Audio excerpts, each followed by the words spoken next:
Bien le bonjour! On se retrouve aujourd'hui pour une vidéo normale, mais comme je publie tous les 36 du mois, ça devient presque spécial. Oui bon ça va, Dans mon épisode de présentation, j'ai fait un panorama très rapide sur les origines du ballet comme on le connaît aujourd'hui. Alors on va s'intéresser de plus près au sujet. Comme je suis experte ni en ballet ni en histoire, et que personne n'a envie de se taper une vidéo de 2 heures, ça va être totalement pas exhaustif, mais on va brosser un petit récapitulatif de l'évolution du ballet, au mieux et au moins barbant. Donc sans plus tarder... Squadra, nous sommes partis. Ouais, on va dire ça. Générique!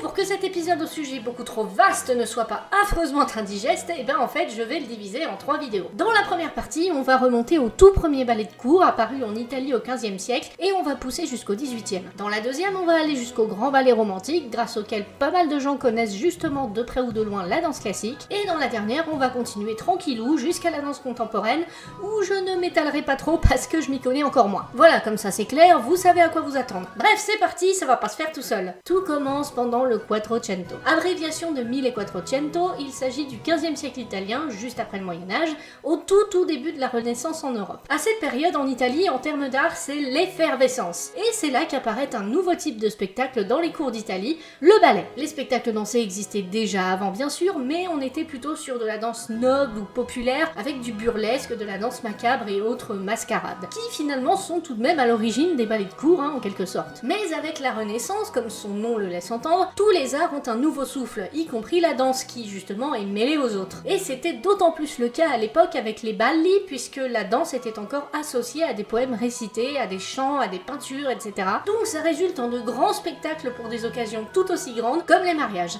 Ceux de la haute société qui a tout le pognon, pas chez les bouseux.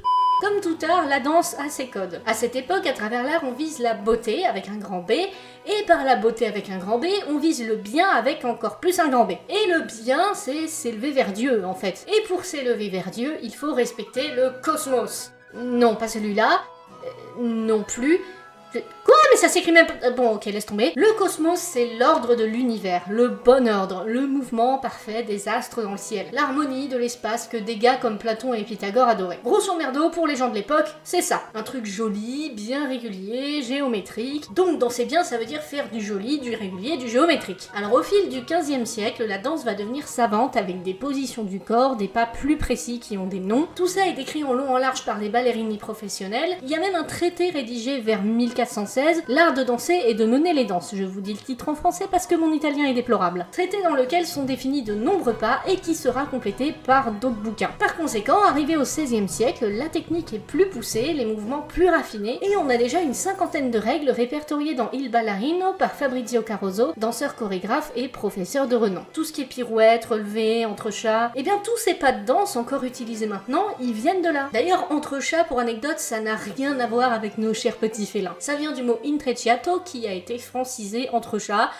Et c'est tout. Tout ça, c'est ce qu'on appelle la danse académique, en opposition avec la danse populaire. Et ça passe pas inaperçu. Les maîtres à danser d'Italie sont sollicités dans toute l'Europe, notamment par la cour française. Et j'en parlais dans l'épisode pilote. Qui c'est qui a justement ramené tout ça en France? Si tu t'en souviens, bravo, sinon c'est Catherine de Médicis. Enfin, plus précisément, c'est son mariage avec Henri II qui propulse le truc, avec toute une cour italienne qui rapplique pour l'occasion. Et tout le long de son règne vont se suivre ce qu'on appelle des ballets de cour, dont l'un des plus connus, le ballet comique de la reine. Toutefois, contrairement aux ballets italiens, ce n'est plus le texte déclamé qui occupe la plus grande place. On a un vrai mélange de la musique, de la littérature, des décors et costumes et de la chorégraphie, et au XVIIe, des ballets sont commandés par divers monarques d'Europe, notamment en Italie bien sûr, en Suède, en Angleterre avec les masques, équivalent du ballet de cour français, et j'en passe. Alors vers 1640, les scènes sont désormais surélevées, ce qui là encore change la façon de considérer les mouvements et les décors. En effet, avec une scène en hauteur, pour que le public puisse voir ce qui se passe, il faut que les danseurs eux-mêmes remontent d'un cran. C'est donc là que se développe le ballet burlesque. Concrètement, une danse d'élévation, moins focalisée sur les déplacements au sol, donc avec des sauts, des voltiges et autres acrobaties qui requièrent des danseurs athlétiques qu'on appelle baladins. Et pas paladins, hein, tu me ranges tout de suite ta blague de rôliste. Et on arrive à la période Louis XIV. Alors déjà, le Gus il commence la danse très jeune et il endosse bien vite des rôles de premier plan, comme par exemple celui du soleil levant dans le ballet de la nuit. Même s'il a également des rôles plus marginaux ou encore, comme tous les danseurs de l'époque, des rôles féminins. Oui, les hommes pouvaient totalement incarner des personnages féminins. En fait, pour les rôles de divinité ou tout être surnaturel, on portait un masque comme ça se faisait dans la commedia dell'arte. Donc les messieurs pouvaient, autant que les grandes dames, camper des rôles féminins sans gêne. D'autant plus que ce n'était pas la chorégraphie mais le texte, parlé ou chanté, qui faisait office de narration, donc pas vraiment besoin de jouer. D'ailleurs, il y a un autre Gus bien connu dans le ballet de la nuit, et c'est Jean-Baptiste Lully. Parce qu'en plus d'être compositeur et violoniste, comme tous les maîtres à danser de l'époque, il est justement aussi danseur et chorégraphe, le bougre. On le charge donc de composer pour plusieurs ballets, et en 1661, il est nommé surintendant de la musique. Checkmate. Et tiens donc mes fichtres, 1661, c'est l'année de la fondation de l'Académie royale de danse, à l'initiative de Louis XIV donc. Académie qui, je le rappelle, est l'ancêtre du ballet de l'Opéra de Paris. Donc déjà avec ses maîtres de ballet, son examen de sélection à l'entrée, ses cours de danse nouvelles comme anciennes, et la technique se précise encore plus avec les 5 positions de la danse classique telles qu'on les connaît aujourd'hui, l'en dehors, et de nouveaux pas notamment sautés, par exemple les jetés, les sissonnes et autres assemblées. Donc le ballet sous Louis XIV, en plus de bien valoriser la discipline de la danse, marque la transition entre le baroque et le classique. Alors ça concerne la danse, hein. Le mouvement baroque par exemple en musique c'est pas tout à fait la même période, mais bref, d'autres en parleront mieux que moi. Il faut toutefois attendre encore un règlement en 1713 pour compter presque autant de femmes que d'hommes parmi les professionnels du ballet de l'opéra. Et c'est aussi à cette époque que l'Académie de danse affirme le style français, préférant de plus en plus l'harmonie du déplacement et la coordination plutôt que la grâce du mouvement comme dans la tradition italienne. Alors même si le ballet a son petit succès, hein, grâce à tout ça, il n'est pas encore vraiment considéré comme un art en tant que tel, il a toujours vocation à accompagner un spectacle plutôt qu'à le constituer en fait. Mais on voit quand même se développer de nouveaux styles. Déjà les opéras-ballets comme l'Europe galante, qui est l'un des premiers, ou les Hommes galantes, oui aussi, qui est considéré comme un chef-d'œuvre du genre. On a aussi les comédies-ballets signés par l'incontournable Molière, qui s'entoure pour ses œuvres d'une part du maître de ballet Pierre Beauchamp, et d'autre part tantôt de Marc-Antoine Charpentier, tantôt de Lully. Cependant, suite à la mort du dramaturge, le genre se met à décliner. Mais en parallèle, Beauchamp et Lully justement développent un autre genre, la tragédie-ballet, avec par exemple Armide, tenu pour chef-d'œuvre du genre,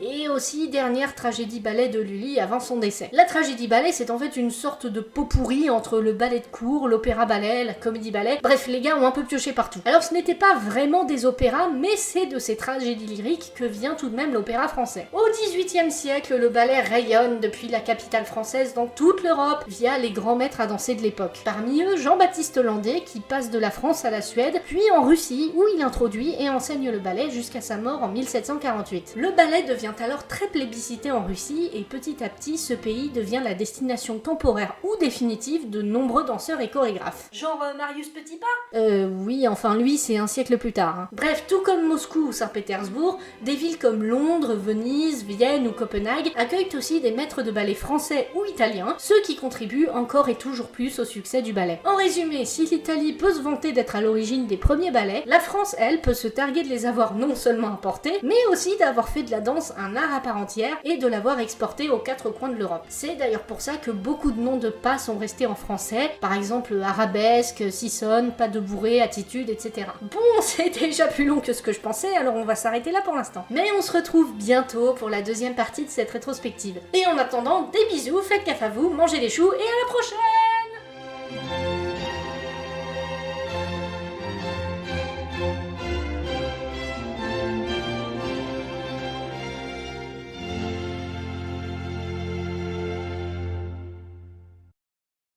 En fait, pour les rôles de divinité ou tout très déjà les opéras-ballets comme l'Europe baguette. Qui c'est qui a justement ramené tout ça en France? Voilà.